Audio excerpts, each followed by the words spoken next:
Mesdames, messieurs, bonsoir, bienvenue à tous dans cette émission. Bon courage à ceux et celles qui terminent leurs vacances pour reprendre le chemin du travail.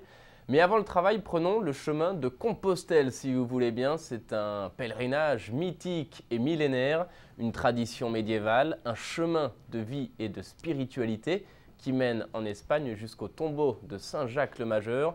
Ce sont près de 200 000 pèlerins chaque année qui bravent ainsi la fatigue et la douleur. Ils viennent des quatre coins du monde, ils sont jeunes ou vieux, croyants ou pas, mais tous réalisent une quête intérieure. Je vous propose d'entendre le témoignage d'un pèlerin palestinien musulman. Il est interrogé par la custodie de Terre Sainte. 400 km à pied, 15 jours de marche pour rejoindre Saint-Jacques-de-Compostelle en Espagne. C'est bien le voyage qu'a entrepris Ibrahim Husseini, journaliste à Jérusalem. Musulman, né et ayant grandi dans la ville sainte, Ibrahim Husseini a pris la route, accompagné de pèlerins et de personnes du monde entier, pour rejoindre le lieu où, selon la tradition, Saint-Jacques fut enterré. Et lui aussi a parcouru ce chemin, un voyage spirituel qui appartient non seulement aux pèlerins chrétiens, mais à l'humanité tout entière.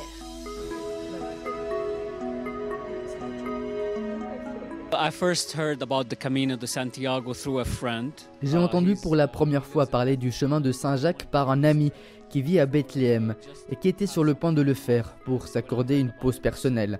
Et lorsqu'il m'en a parlé, je me suis dit que c'était également ce qu'il me fallait. Je ne connaissais rien, par conséquent, je me suis un peu documenté. Son histoire m'a semblé également très intéressante. Il est dit qu'un des apôtres alla en Espagne pour répandre le christianisme et puis il retourna en Terre Sainte où il fut décapité et son corps fut rapporté en Espagne.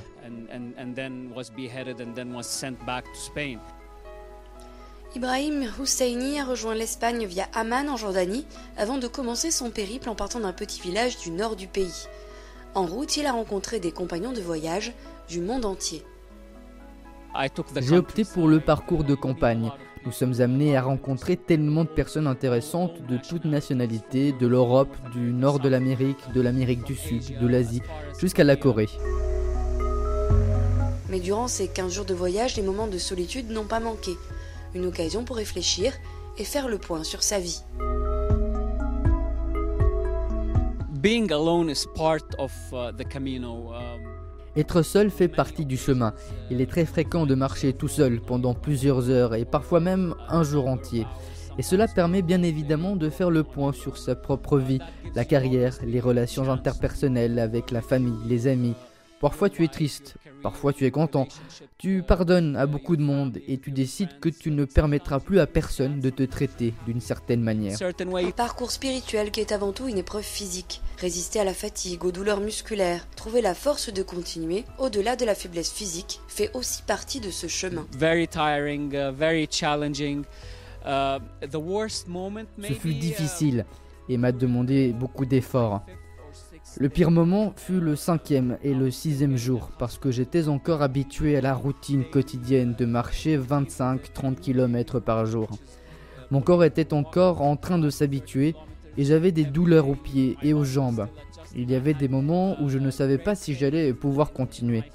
Il y a eu un moment en particulier où j'étais très préoccupé à l'idée de pouvoir me faire réellement mal aux jambes et de ne plus y arriver. Mais le journaliste palestinien est allé jusqu'au bout et il a rejoint Saint-Jacques. Pour lui aussi, selon le rite, salutations de bienvenue, embrassades et compliments.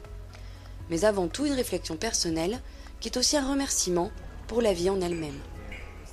Tu sens que tu peux y arriver, que tu es en bonne santé, qu'économiquement tu peux te permettre ce voyage. C'est donc naturel d'être reconnaissant envers Dieu, envers les personnes qui te sont proches et envers toi-même.